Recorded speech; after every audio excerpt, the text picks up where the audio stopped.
ಇನ್ನು ದೆಹಲಿಯಲ್ಲಿರುವ ಸಿದ್ದರಾಮಯ್ಯ ಹಾಗೆ ಡಿಕೆ ಶಿವಕುಮಾರ್ ಇವತ್ತು ರಾತ್ರಿಯೇ ಬೆಂಗಳೂರಿಗೆ ವಾಪಸ್ ಆಗ್ತಾ ಇದ್ದಾರೆ. ರಾತ್ರಿ 8 ಗಂಟೆಗೆ ಬೆಂಗಳೂರಿಗೆ ವಾಪಸ್ ಆಗ್ತಾರೆ. ಒಂದೇ ವಿಮಾನದಲ್ಲಿ ಸಿದ್ದರಾಮಯ್ಯ ಹಾಗೆ ಡಿಕೆ ಶಿವಕುಮಾರ್ ಇಬ್ರು ಕೂಡ ಬರ್ತಾರೆ ಅನ್ನುವಂತ ಮಾಹಿತಿ.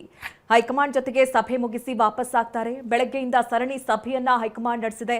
ಸಚಿವ ಸಂಪುಟ ವಿಚಾರಕ್ಕೆ ಸಂಬಂಧಪಟ್ಟಂತೆ ಮತ್ತೆ ಕೆಪಿಸಿಸಿ ಅಧ್ಯಕ್ಷ ಸ್ಥಾನದ ಕುರಿತಂತೆ ಸಭೆ ಮೇಲೆ ಸಭೆ ಆಗಿರುವಂತದ್ದು. ಸಾಲು ಸಾಲು ಸಭೆ ನಂತರದಲ್ಲಿ ಈಗ ಫೈನಲ್ ಆಗಿ ಈಗ ಒಂದು ಪಟ್ಟಿ ಕೂಡ ಅಂತಿಮವಾಗಿ ರೆಡಿ ಆಗಿದೆ. ಆ ಪಟ್ಟಿ ಜೊತೆಯಲ್ಲಿ ಸಿದ್ದರಾಮಯ್ಯ ಹಾಗೆ ಡಿಕೆ ಶಿವಕುಮಾರ್ ಅವರು ಇವತ್ತು ರಾತ್ರಿ ಒಂದೇ ವಿಮಾನದಲ್ಲಿ ಬೆಂಗಳೂರಿಗೆ ವಾಪಸ್ ಆಗ್ತಾರೆ.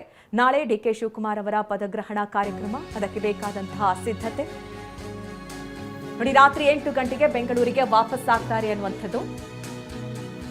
ಒಂದೇ ವಿಮಾನದಲ್ಲಿ ಇಬ್ಬರೂ ನಾಯಕರು ಕೂಡ ವಾಪಸ್ ಆಗ್ತಾ ಇದ್ದಾರೆ. ಬೆಳಗ್ಗೆಯಿಂದ ಸಾಲು ಸಾಲು ಸಭೆ. ಒಂದ್ ಕಡೆ ಮಲ್ಲಿಕಾರ್ಜುನ್ ಖರ್ಗೆ ಅವರ ನಿವಾಸದಲ್ಲಿ ನಡೆದಂತಹ ಸಭೆ.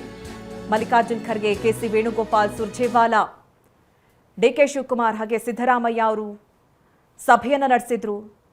ಯಾರನ್ನ ಸಚಿವ ಸಂಪುಟಕ್ಕೆ ಸೇರ್ಪಡೆಗೊಳಿಸಬೇಕು, ಈಗಿದ್ದಂತಹ ಎಷ್ಟು ಸಚಿವರನ್ನ ಮುಂದುವರಿಸಬೇಕು ಅಥವಾ ಹೊಸಬರಿಗೆ ಯಾರ್ಯಾರಿಗೆ ಅವಕಾಶವನ್ನ ಕೊಡಬೇಕು, ಜೊತೆಗೆ ಈಗ ನೂತನ ಸಿಎಂ ಜೊತೆಯಲ್ಲಿ ಯಾರೆಲ್ಲ ಪ್ರಮಾಣ ವಚನವನ್ನ ಸ್ವೀಕರಿಸಬೇಕು, ಎಲ್ಲಾ ವಿಚಾರದಲ್ಲಿ ಚರ್ಚೆ ಆಗಿದೆ.